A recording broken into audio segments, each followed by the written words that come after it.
পবিত্র মাহে রমজানে বায়তুল মোকাররম জাতীয় মসজিদ চত্বরে প্রতিদিন ৫,০০০ মানুষ ইফতার করছেন। রমজানে ভ্রাতৃত্ব সম্প্রীতির অনন্য দৃশ্যের অবতারণা ঘটে। ধনী গরিব ভেদাভেদ ভুলে এক কাতারে সমবেত হয়ে ইফতার ভাগাভাগি করেন সবাই।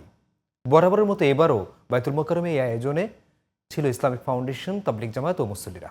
এফএম বাইজিদের রিপোর্টে বিস্তারিত। এ এক মনোরম দৃশ্য। হাজার হাজার মুসল্লি একসাথে বসে ইফতার করছেন। রাস্তার মুসাফির থেকে শুরু করে সমাজের শীর্ষস্থানীয় ব্যক্তিরাও সামিল এখানে। বিকেল থেকেই বায়তুল মোকাররম মসজিদে জড়ো হন বিপুল সংখ্যক মানুষ। পবিত্র মাহে রমজানের ইফতারের সময় বদলে যায় মসজিদের দৃশ্যপট।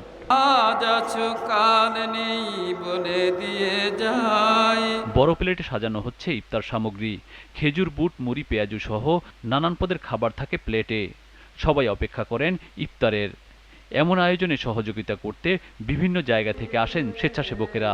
27 বছর যাবত কাজ করতেছি ভাই, অনেক ভালো লাগে ভাই। আমরা যারা মুসলমান আমরা সবাই জানি যে এক মুসলমান আরেক মুসলমান যে ইফতার করায়, তাহলে উনি যে সবটা পাবে আমিও ওই সবটা পাবো। আমরা যে এই কাজগুলো করি খুব আনন্দ পাই। এখানে নেই কোনো ভেদাভেদ। চাকরিজীবী, ব্যবসায়ী, শিক্ষক, শিক্ষার্থী থেকে শুরু করে আশপাশের দোকানি, পথচারী, ভিক্ষুক, ভবঘুরে সবাই পাশাপাশি বসে ইফতার করছেন। এভাবে সমাজে সাম্য ও ন্যায় প্রতিষ্ঠার শিক্ষা দিয়ে চলছে বায়তুল মোকাররম মসজিদের ইফতার।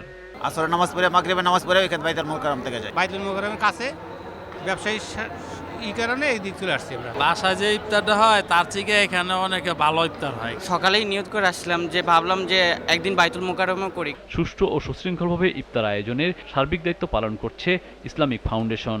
আমরা 7টা আইটেম ইফতারে সরবরাহ করে থাকি। তার মধ্যে মুড়ি, ছোলা, জিলাপি, খেজুর, বেগুনি, পানি, হাফ লিটার পানি সহকারে আমরা প্রতিদিন প্রায় 2000 জন মুসল্লিদের জন্য আমরা ইফতার সরবরাহ করে থাকি। আমাদের ইসলামিক ফাউন্ডেশনের পাশাপাশি মুসল্লি কমিটির মধ্য থেকে তারাও 2000 জন, প্রায় 2 থেকে 2500 জনের ইফতারের সরবরাহ করে থাকেন।